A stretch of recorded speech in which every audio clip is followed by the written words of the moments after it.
Well, hello, everybody. Hello, hello. Friday. I'm Clarissa Myers, and I'm coming to you live here in Richmond. And I'm Roland Myers, welcoming you on Happy Friday. Happy Friday, everyone. I can tag you. Yes, it's the end of the week. And, Hallelujah. yes, I do. When we come to do live, I'm a morning person. At the end of the day, especially, I've been substituting at one of the schools here in the Richmond area for the last 2 weeks. That's why we're doing our live in the evening. And by the end of the I can feel the energy. Okay, we see it going off and on. Anyway, let's go on. We've been listening to a gentleman named Brian Tracy, and he was talking a lot about how we can build a great business. And that is the title of this live that we've been doing pretty much all week. He says there are 7 greats that we must have in place in order to have a great business. The first one, he says, is to be a great leader. And we talked about this before. See, almost all of the different people we have spoken, we didn't speak directly to them, but who we have studied, that's one of the main things they start off with, being a great leader. They said we have to be able to set clear goals, be decisive, and take responsibility for the results, whether they're positive or negative, and not lay blame on other people. Those are mediocre people. They try to find blame and it's a witch hunt and all that kind of stuff. It's mediocre. Yeah. Well, this is what Brian said. He also said the second thing, in order to build a great business, you have to have a great product or service.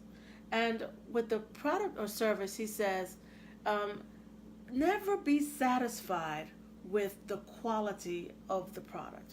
Always be striving to make that product even better, especially in the eyes of the customer. Okay. Yeah. You're constantly improving your product. Look at the things that we have around us. Right. I mean, the television is not the same that it was 10, 20, 30 years ago. Mm-hmm. We have something better, and something better is even coming. So it's a thing of never being satisfied. Right. There's always something better that you can do. And we can take that further from being a product to ourselves. Mm-hmm. Never be content and think, I have arrived. No, we are human beings. This machine that we have in our heads called our brain is capable of so much. And we should never be satisfied in just, or content in just being who we are. And I forgot to say, hello, we're talking to spiritual entrepreneurs, people who they know that they have a special purpose, and they are not content in just settling. They're striving to be the best person that they can be, and in the process of improving themselves, perhaps inspire, motivate, empower others along the way. Hi, Tari. Glad that you can join Roland and me. This is my husband, Roland. Glad that you can join us. And, hi, Yvonne. Thanks for joining us today. And hi, Stefan. Yes, Stefan. I'm not sure if I said it right. Glad that you can join us, too. All right, so not only being content with whatever product or service you have, always strive to improve it or make it better, including yourself. And my idea is, this is purely my idea, the product should sell itself. Right. You shouldn't have to, people should recognize the value in it. Those are some of the best products. Yes. So, 1, again, being a great leader. 2, offer a great product or service.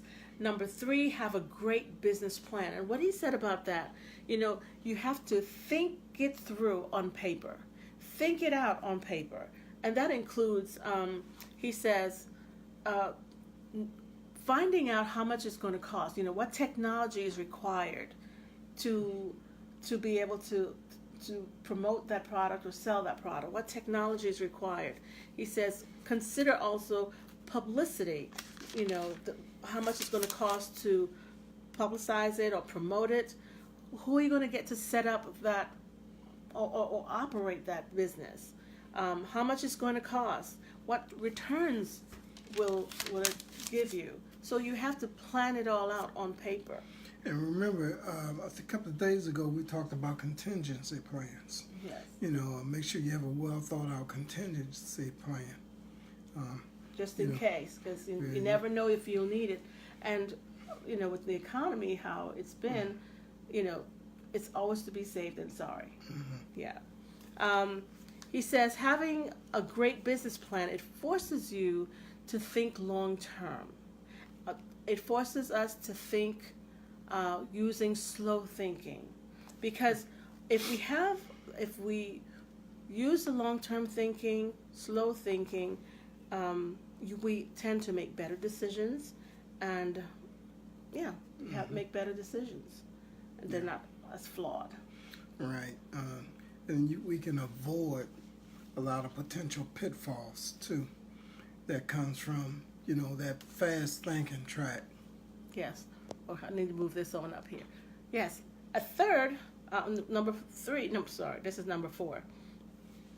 He says, in addition to having a great business plan, we need to have a great marketing plan. And there's a difference between marketing and sales. Mm-hmm. He says marketing is being able to attract people to the product or to the service that you have. So first you need to be able to attract them. Mm-hmm. And then once you've attracted them to that product or service, then you try to encourage them to purchase or buy from you. Yeah, that's the sales piece. Right, rather than going to a competitor. Right. So that's the sale. So have a great marketing plan, and then 5, have a great sales plan. And he says we need to consistently try to improve that sales process. He also talked about a script. They do all these tests. They do these trials and tests using different scripts and check to see which ones are very effective. And which is going to lead to know your numbers. Yeah, that was a new concept. I never thought about that. Yeah. Mm-hmm. Know your numbers, and what does that mean? He says when you have a product, people just maybe often businesses will sell that product for maybe what it costs, whatever it costs, but they don't factor in everything that went into making that product, like utilities, maybe your rent for your wherever you for the business. What were some of the other things? He said there's utilities, packaging. There's the labor that's involved. Labor, delivery, rent, wherever you are, utilities, that type of thing. All those things need to be factored in. Even theft. Yeah. Didn't even think about some of those things. So many businesses, they sell their product for a certain price, whatever it is, whatever it costs them to make that one thing, but fail to include everything else. So of course that it inflates the price of the product, but when you sell it for less than what it costs, it puts you at risk because then you're not covering all of your expenses.